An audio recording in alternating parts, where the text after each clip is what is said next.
Reza Beyama, kelas 7 SMP, Sekolah Al-Madin Pusat Purwakarta. Hari ini saya akan membahas pengelolaan bank sampah yang ada di lingkungan sekitar saya. Pengelolaan bank sampah dimulai dari pemilahan sampah di rumah. Sampah dipisahkan antara organik dan non-organik. Sampah organik dapat diolah menjadi kompos, sedangkan sampah anorganik disetorkan ke bank sampah. Setelah itu, sampah akan ditimbang ke dicat layaknya menabung di bank. Nilai dan sampah tersebut akan dikumpulkan dan bisa diambil dalam bentuk uang atau kebutuhan lainnya. Manfaat dari bank sampah sangat besar, di antara mengurangi jumlah sampah di lingkungan masyarakat, meninggalkan kesadaran masyarakat untuk menjaga kebersihan, serta kenyamanan, memberikan nilai ekonomi tambahan. Dengan adanya bank sampah, kita tidak hanya menjaga lingkungan tetap bersih, tetapi juga membantu menciptakan kehidupan yang lebih sehat dan berkelanjutan.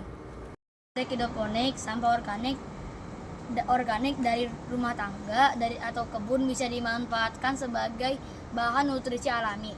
Untuk tanaman ini disebut juga nutrisi organik cair atau kompos cair. Jenis-jenis sampah yang bisa digunakan: sisa sayur dan selada, wortel, tumis bayam, dan bawang. Sisa buah, kulit, pisang, apel, jeruk, pepaya.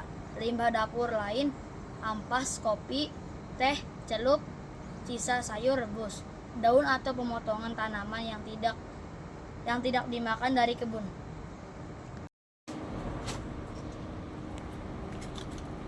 Beberapa jenis sampah rumah tangga atau pertanian bisa dimanfaatkan sebagai pakan alami untuk unggas, seperti ayam, bebek, atau burung puyuh. Ini membantu mengurangi limbah sekaligus menekan biaya pakan. Jenis-jenis sampah yang bisa digunakan: sisa sayur dan buah, dan selama wortel, tumis, ampas sayur, kulit pisang, sisa buah matang. Terus ampas kopi atau teh dalam jumlah kecil, tidak berlebihan. Bekaktul atau dedek padi, hasil sampah pengalihan padi.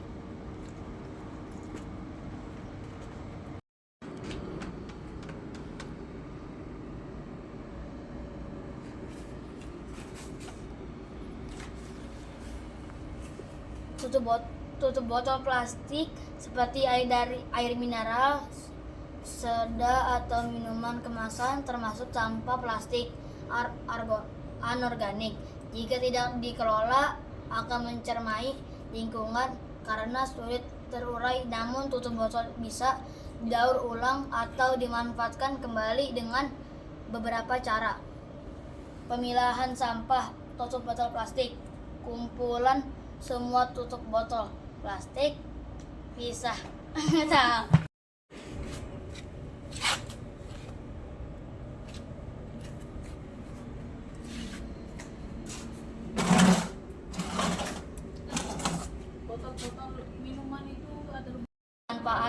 Pemanfaatan sampah tutup botol.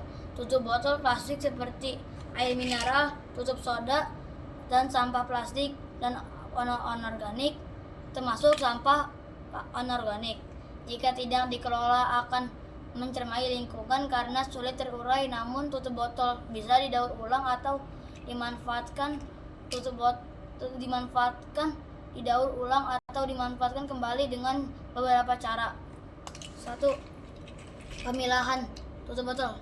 1. Kumpulan semua tutup botol plastik. 2. Pisahkan berdasarkan warna atau jenis plastik, bisanya pipet atau PP. 3. Cuci bersih untuk menghilangkan sisa-sisa minuman atau kotoran. Pengelolaan bank sampah. Pendaftaran, penilaian, nasbah pendaftaran, dan wajib menilaikan sampah anorganik, plastik, kertas, logam, kaca di rumah. Penimbangan, pencatatan. Simpan sampah yang disetor, ditimbang, dan dicatat sesuai jenis dan beratnya dalam buku tabungan atau aplikasi digital. Penyimpanan dan penjualan sampah kering yang disimpan di gudang lalu dijual ke pasar atau pabrik daur ulang secara berkala. Sistem tabungan. Hasil penjualan dikonversikan menjadi saldo uang yang dapat dicairkan, ditukar sembako atau produk lainnya. Dengan mengelola sampah dengan baik, mulai memilah, mendaur ulang hingga memanfaatkan sampah untuk hidroponik atau pakan unggas, kita tidak hanya menjaga lingkungan tetap bersih, tetapi juga menciptakan nilai tambah dari hal-hal yang sebelumnya dianggap limbah.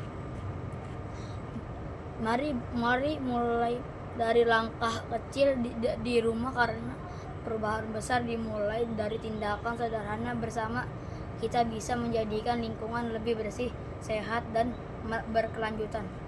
Terima kasih telah mengikuti konten ini. Sampah bukan lagi masalah, tapi kesempatan untuk berkreasi dan manfaat. Assalamualaikum warahmatullahi wabarakatuh.